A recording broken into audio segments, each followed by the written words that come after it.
Amigas, amigos, olá. Pergunta de sala de aula dessa semana. Uma pessoa me perguntou sobre o governo Donald Trump. Seria o governo Donald Trump um governo segregacionista? Bom, a resposta inicial é óbvia. É claro que é. É claro que é um governo segregacionista a partir das políticas que implementa a partir dos seus discursos. Entretanto, no nosso videozinho de hoje, vamos tentar trabalhar de uma maneira um pouco mais aprofundada essa ideia de segregacionismo e ver se isso tem de fato validade para o governo Donald Trump.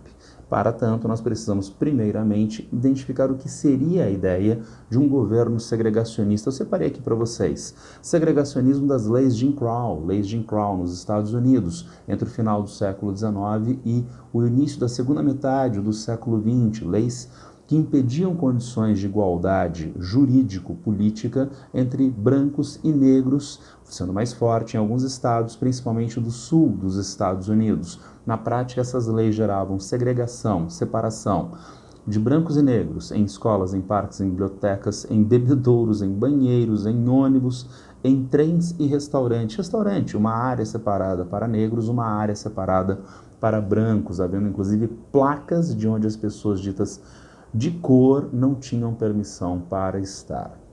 Então nós temos as leis de Jim Crow como leis evidentemente segregacionistas e nos Estados Unidos, final do século XIX, comecinho da segunda metade do século XX, não apenas nos Estados Unidos, na África do Sul, do apartheid entre 1948 e 1994, bastante semelhante às leis de Jim Crow, mas muito mais radicalizado frente às leis de Jim Crow. Para todo um país, as populações nativas majoritárias negras eram colocadas em uma condição de exclusão. Exclusão, como a gente viu anteriormente, escolas que poderiam ser objeto de matrícula de alunos brancos e não brancos, praias que poderiam ser acessadas e assim por diante. Coloquei até para vocês uma placa, então white area, a região da praia que não poderia ser acessada, a praia que não poderia ser acessada por não brancos, escrito em inglês e em afrikaner, um dos idiomas falados na África do Sul. Não apenas a África do Sul do apartheid, Israel. Temos aqui um mapinha que mostra os postos de controle militares de Israel na Cisjordânia ocupada, postos de controle esse que aumentaram em quantidade e rigor de fiscalização nos últimos anos.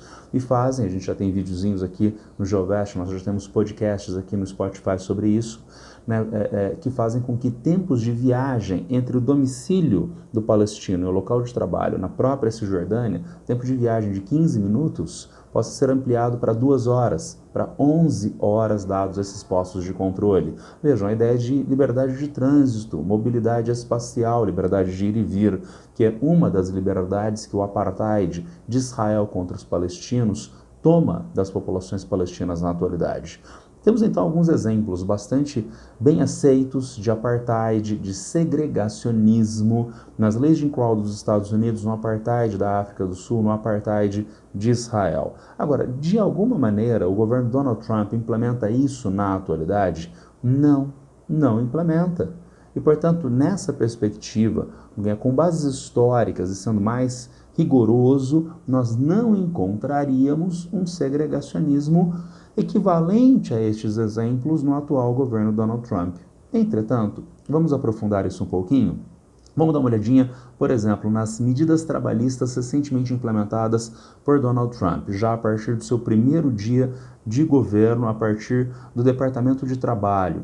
Lembre-se que o Departamento de Trabalho nos Estados Unidos é equivalente ao Ministério do Trabalho aqui no Brasil. E qual foi a ordem executiva ligada ao trabalho nos Estados Unidos? Eu coloquei aqui para vocês, do próprio Departamento do Trabalho, traduzido automaticamente: acabar com a discriminação ilegal e restaurar a oportunidade baseada no mérito. Consequentemente, acabar com as políticas afirmativas ligadas à inserção das pessoas no mercado de trabalho. Políticas afirmativas versus meritocracia. Meritocracia, pelos meus méritos, pelas minhas qualidades, pelas minhas características e pelo meu esforço pessoal, eu atinjo os meus objetivos. Perfeito, perfeito. Em uma sociedade na qual todos partem da mesma situação, não.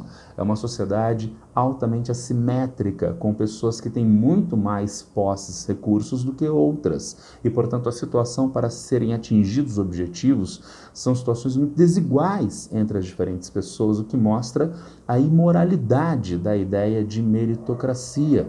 Mas, mais do que isso, quando eu falo pessoas, é um aspecto genérico que não tem correspondência de fato à realidade. Essa vulnerabilidade de assimetria acrescida está dada principalmente para determinados grupos, como é o caso de negros, como é o caso de mulheres, imigrantes, deficientes físicos, população LGBTQIA+, e assim sucessivamente. Então, há necessidade para que a lei cumpra a sua função de justiça, que haja as políticas afirmativas. Então, vejam, isso é embasável dentro da própria lógica liberal que funda o direito no mundo ocidental. Não na visão de Donald Trump, onde isto seria, quem sabe, expressão brasileira, mimimi. Ele tolheu essas políticas afirmativas. Quem está sendo, então, prejudicado através dessa medida? As populações mais vulneráveis. É uma medida segregacionista? Parece que sim, é uma medida segregacionista. Lá em governo Nixon, nos anos 1960, nós tivemos os Estados Unidos criando uma legislação para tornar o acesso à moradia mais democratizado, independentemente da renda e da cor de pele das pessoas. Essa legislação, na prática, nunca foi implementada em governo Nixon, mas em governo Obama isso ganhou um certo fôlego. Entrou em hiato novamente em governo Donald Trump, foi retomada em governo Biden e agora em governo Trump 2, novamente essa legislação foi colocada de lado, criando, portanto, condições de acesso desigual a um direito fundamental das pessoas previsto nos direitos humanos previstos em diferentes constituições, que é o acesso à moradia, e, consequentemente, novamente, aqueles mesmos grupos vulneráveis acabam sendo mais prejudicados. É mais uma manifestação segregacionista do governo Trump, do governo atual dos Estados Unidos. Na educação também. Trump tem uma cruzada, desde a campanha eleitoral e agora nos seus primeiros meses de segundo mandato, contra o Departamento de Educação dos Estados Unidos. Lembrando, o Departamento de Educação é equivalente ao Ministério da Educação aqui no Brasil. Tá? E o Trump tem a intenção de fechar esse departamento. O fechamento do departamento não é tão fácil de se fazer. Demanda aprovação pelo Congresso dos Estados Unidos, onde mesmo os republicanos do mesmo partido de Donald Trump não concordam com essa ideia. Entretanto, o que Donald Trump pode estar fazendo é o estrangulamento do Departamento de Educação, o estrangulamento financeiro, o estrangulamento organizacional, como é mostrado na nossa reportagem da CNN. O que faz esse departamento? O departamento supervisiona cerca de 100 mil escolas públicas e 34 mil privadas nos Estados Unidos, embora mais de 85% do financiamento de escolas públicas venha de governos estaduais e locais. E ainda com um detalhe, nos Estados Unidos não tem base nacional comum curricular, como aqui no Brasil, BNCC. Então essa supervisão não é pedagógica. Pedagogicamente, o município, o Estado é que direcionam o processo educacional nas suas escolas públicas e privadas. Não é uma atribuição do departamento, mas dá uma olhadinha nos próximos parágrafos. Ele fornece subsídio para escolas e programas carentes. A agência supervisiona 1,6 trilhão em empréstimos estudantis. E, portanto, a partir do departamento, populações vulneráveis têm facilitação de acesso à educação. Sem esses recursos do departamento, sem eventualmente a existência do departamento, estão tolhidas as possibilidades de acesso à educação de fato para amplos setores da sociedade americana. Mais uma manifestação segregacionista do governo dos Estados Unidos, ligado historicamente também ao silenciamento de minorias. Coloquei aqui a manchete da Associated Press para vocês.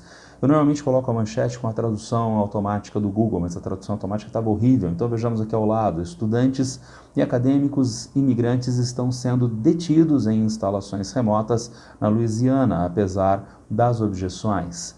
Então nós temos mais uma etapa. Né? O governo Donald Trump é contrário aos imigrantes? Sim, é contrário aos imigrantes, o que não deixa de ser uma minoria nos Estados Unidos, um grupo vulnerável nos Estados Unidos.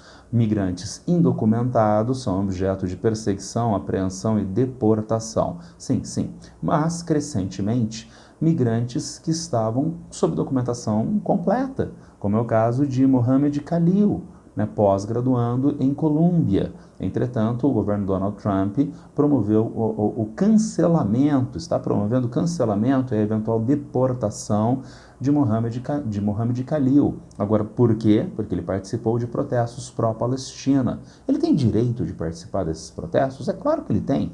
Liberdade de expressão, né, liberdade de manifestação política, ele tem esse direito? Não em governo Donald Trump, que está se esforçando para finalizar a deportação desta pessoa. E daí então aparece um probleminha. Você nos Estados Unidos, migrante, com documentação completa, está seguro nos Estados Unidos? Não, porque se você abrir a sua boquinha e falar alguma coisa que o governo Donald Trump não goste, você pode ser objeto de deportação. Não apenas tem um viés segregacionista, como tem um viés autoritário bastante evidente.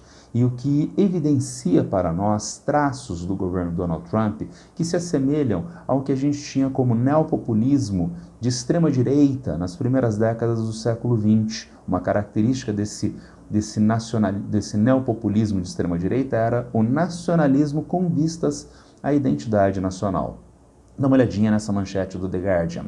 Ordem executiva de Trump sobre Smithsonian visa financiamento por ideologia imprópria. Trata-se de uma pressão sobre o Instituto Smithsoniano com vistas à mudança de vieses de apresentação de peças históricas no museu, com mudança de vieses ideológicos de denominação de fatos históricos, interpretação de fatos históricos nos Estados Unidos. Isso está dado desde o comecinho do governo Trump II. Por exemplo, a palhaçada que já foi implementada de mudança do nome do Golfo, de Golfo do México para Golfo da América. No mundo inteiro é Golfo do México. Mas se você estiver nos Estados Unidos e acessar o Google Maps, por exemplo, aparecerá Golfo da América. O governo americano tem o direito de fazer isso? Bem, para o seu próprio território ele tem esse direito, tem os instrumentos devidos. E o mundo diz que se dane, continuará sendo o Golfo do México do mesmo jeito, tá certo?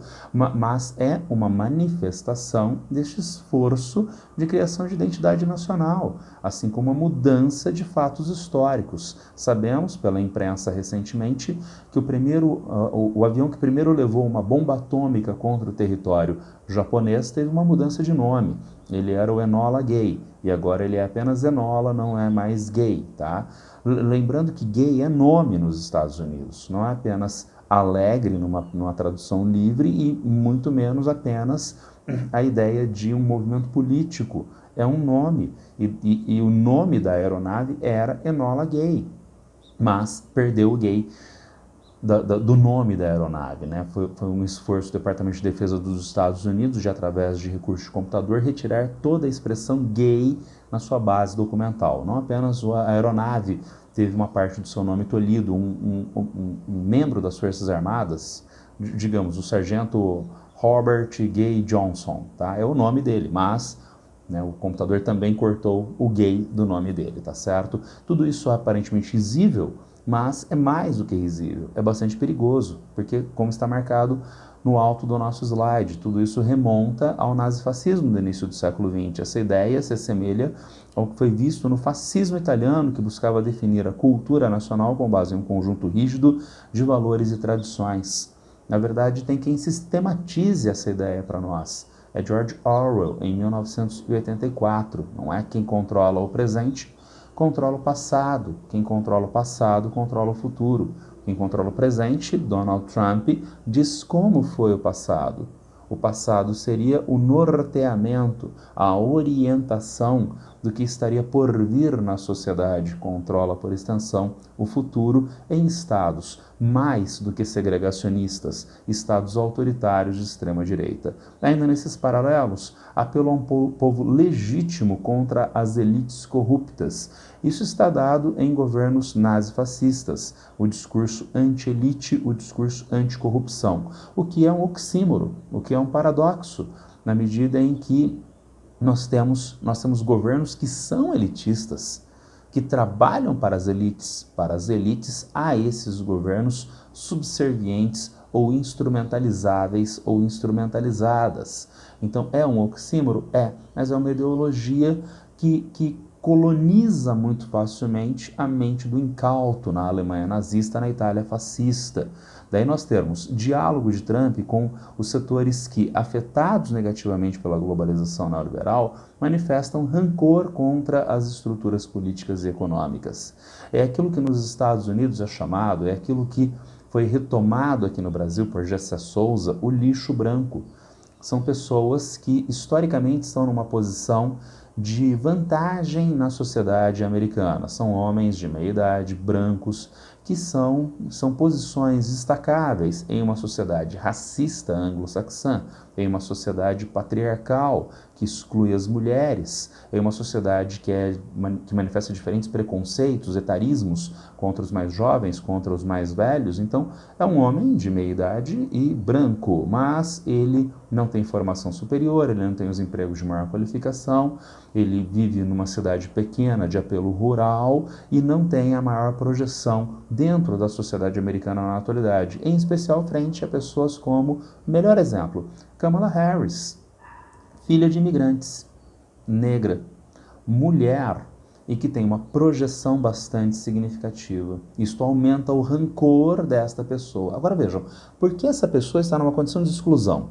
Pela formação histórica da sociedade americana e, na atualidade, pelo advento do neoliberalismo dito meritocrático que acaba excluindo diferentes setores da sociedade. Mas é essa a explicação que Donald Trump viabiliza para nós? Não, ele viabiliza uma explicação de outra ordem, instrumentalizando o rancor desses setores e, consequentemente, aumentando as tensões. Você é homem, dito lixo branco, e por quê? Porque é um movimento feminista que coloca as mulheres nessa leitura preconceituosa, de uma maneira ilegítima à sua frente.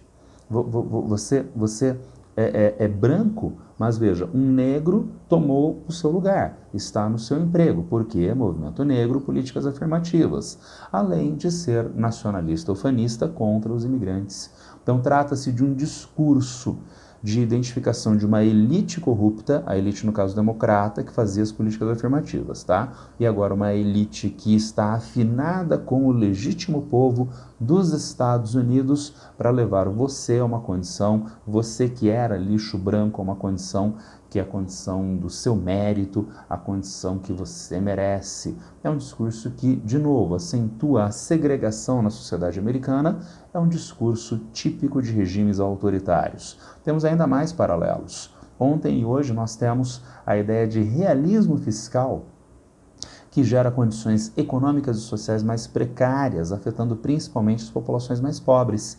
É o caso do liberalismo, que vigia como forma de organização da economia capitalista no início do século XX e contribuiu para a quebra da Bolsa de Valores de Nova York em 1929, a depressão americana dos anos 1930, que contaminou em condições de baixo crescimento ou recessão economias capitalistas do mundo inteiro.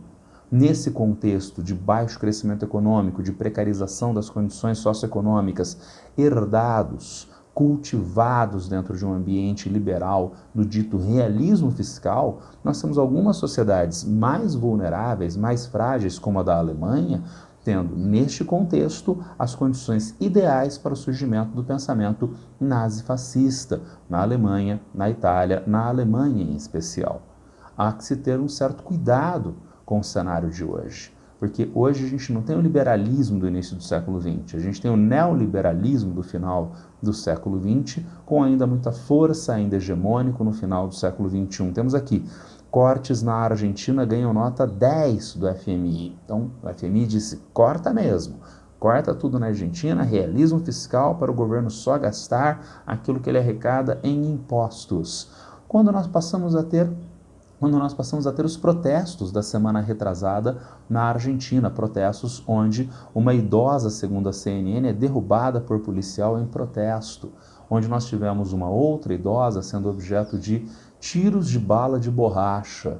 Então vejam que é um caldo de cultura liberal no início do século XX, neoliberal hoje, que facilita o crescimento de governos autoritários e excludentes, como é o caso do governo Donald Trump. E um último traço de semelhança está dado na ideia, no discurso ou na prática de expansão territorial.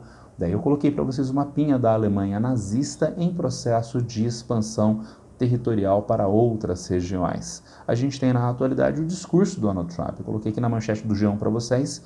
Groenlândia, Canadá, canal do Panamá e agora Gaza, os territórios que Trump já disse querer controlar. E temos ali uma mapinha que mostra essa demanda de expansão de Donald Trump.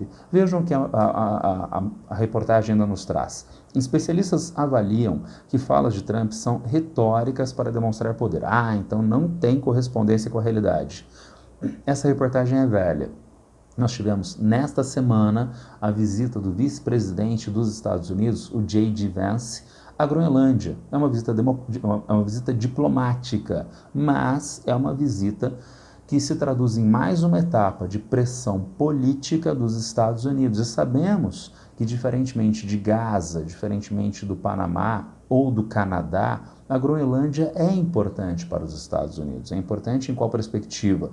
Rotas marítimas no Ártico em processo de degelo, aquecimento global antropogênico, além de exploração de minerais raros, terras raras necessárias à transição energética. Então há que se ter cuidado e, na verdade, se pensar numa potencial estratégia. Se atira para todos os lados, os tiros vão para todos os lados, mas se busca, na verdade, atingir um alvo com essas saraivadas aparentemente desreguladas. Então, de repente, uma destas áreas em processo de expansão, aquisição pelos Estados Unidos, a maior ilha do mundo, a Groenlândia, que poderia ser um alvo, de fato, do expansionismo de Donald Trump. E, de novo, mais um paralelo entre os Estados Unidos de hoje e governos autoritários e excludentes do início do século XX. E ainda um detalhe, um apêndice para nós terminarmos: o governo Donald Trump, falastrão, demanda territórios outros, como o da Groenlândia. Essa semana nós tivemos o Brasil ampliando a sua área de direito em 360 mil quilômetros quadrados, um território equivalente ao da Alemanha. E por que isso? Porque o presidente Lula fez pressão e ficou falando besteiras? Não. Direito internacional. O Brasil, há tempos, tem demandas junto à Convenção da ONU dos Direitos do Mar, que foi validada esta semana em uma nova área, o Cone Amazônico, de direito de exploração do Brasil, parte da plataforma continental jurídica brasileira. Por sinal, vai ser o objeto do nosso segundo vídeo, do nosso segundo podcast de atualidades e aprofundamentos dessa semana, sobre a Convenção da ONU dos Direitos do Mar e a aquisição desta área do Cone Amazônico, feita dentro do direito internacional, diferente de governo Donald Trump, que se manifesta em um governo, sim, segregacionista e crescentemente ligado às características da extrema-direita do início do século XX. É um tema polêmico. Se alguém tiver alguma crítica, algum problema, alguma dúvida acerca desse vídeo, já sabe, é só me encontrar a qualquer tempo nas redes sociais. Abraço para todas e todos e boa sorte.